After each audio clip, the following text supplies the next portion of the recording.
လာဘတော်ယူနန်ပြည်နယ်ရွှေလီမြို့တွင်မြွေမှုပြေဝတော်ခင်မြအထည်ချုပ်ရွှေလီမြို့ဂျပန်အထည်ချုပ်ကုမ္ပဏီတစ်ခုရှိပါသည်ဒီနေ့ကျွန်တော်တို့ဟာလုံလောက်ရိယာရှိသူမြန်မာမိတ်ဆွေများအားယူတာစွာဖိတ်ခေါ်အပ်ပါသည်ဂျပန်အထည်ချုပ်ကုမ္ပဏီရဲ့မိသားစုကြီးထဲကိုကြိုဆိုပါတယ်ရွှေလီဂျပန်ဒီဝရှိဂျပန်ကုမ္ပဏီဤလုပ်ငန်းခွဲတစ်ခုဖြစ်ပြီးပစိမမြောက်စက်ရုံဖြစ်သည်ဒီနေရာမှာစီကံတကြထိရောက်ပြီးခင်မီတဲ့ဆက်ပစ္စည်းတွေနဲ့ဂျဝင်းတရဲ့တဲ့လုပ်ငန်းခွင်အခြေအနေတွေကတင်းကိုပျော်ရွှင်စွာစိတ်ချမ်းသာစွာအလုပ်လုပ်စေပါသည်ဤနေရာတွင်နှွေးထွေးပြီးတဟာစာတာဖြစ်ခြင်းစားတော့ခံအခန်းများစသည်လူနေမှုအဆောက်အအုံများအပြည့်စုံရှိပြီးစာဝတ်နေရေးပူပန်စရာမလိုပဲအရေးအတွင်းနှင့်လူနေမှုအမခံချက်ကိုပတ်ပိုးပေးပါသည်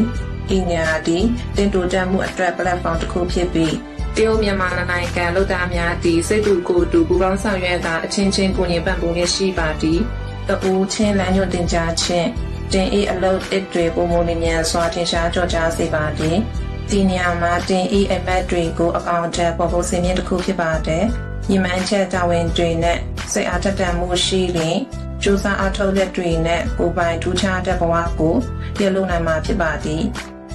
လူတိုင်းကိုဦးစားပေးခြင်းဝန်ထမ်းများအတွက်အထက်ဖြစ်စေခြင်းပထမဦးဆုံးကူညီပြီးမှစီမံဆောင်ရွက်ခြင်းကူညီပံ့ပိုးရေးဖြင့်စီမံခန့်ခွဲခြင်းအပြန်အလှန်ပူးပေါင်းဆောင်ရွက်ခြင်းအတူကြီးထွားခြင်းစသည်တို့ဒီရွှေလီဂျပန်၏အဓိကစီမံခန့်ခွဲမှုအယူအဆဖြစ်ပါသည်ကျွန်တော်တို့ဤလာစာနှင့်အကျိုးခံစားခွင့်များတည်မြဲမှာပါသည်ဝန်ထမ်း၏အကျိုးခံစားခွင့်ကောင်းပြီးအလုပ်တမာတိုင်းကိုယူတည်လေးစားမှုနှင့်ကြိုးဆိုင်မှုဖြစ်သည်ကျွန်တော်တို့ဒီတင်းဤပါဝင်မှုအတွက်မျှော်လင့်နေပါသည်ကျွန်တော်တို့နဲ့အတူလက်တွဲ၍လဘတော်အနာဂတ်ကိုရှေ့ဆက်ဖန်တီးကြပါစို့ဆရာမတွေကတင်ပြအရင်ကောင်းပါလေရှင်ကျမမှလည်းပညာလေးအများကြီးရပါလေရှင်အားလုံးပဲမင်္ဂလာပါဒီမှာလုံးလုံးကတာပျော်ရွှင်ပါတယ်နေရာမှာလုံးလို့ရတာရဖြစ်မှုရှိပါတယ်ရှင်ပျော်ရွှင်ပါတယ်ရှင်ကျမဒီမှာနေရတာဆင်ပြေပါတယ်အိမ်ကမိပါတယ်စိတ်မပူပါနဲ့ဒီပညာတွေရပါတယ်ခင်ဗျလာတာလည်းကောင်းပါတယ်ခင်ဗျရွှေလီမျိုး